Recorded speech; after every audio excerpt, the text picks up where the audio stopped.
Kambuni ya thimu ya Safaricom nĩ yanĩrĩire kũrũgamĩrĩra mbĩtĩka cia golf cia Magical Kenya Open na kĩgĩna gĩa ciringi mirioni 11.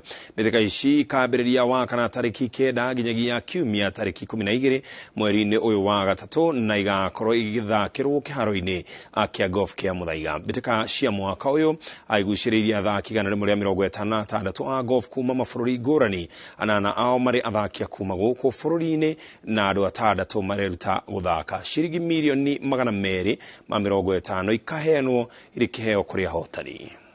National team that will play at the Magical Kenya Open, and I would like to first appreciate the Kenya Open Golf Limited for availing our amateurs 6 slots, and these slots 2 will be taken by our juniors and 4 will be the senior amateurs.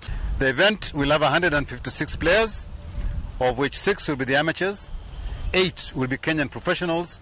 We also have invited 2 professionals from neighboring countries, Uganda and Zimbabwe.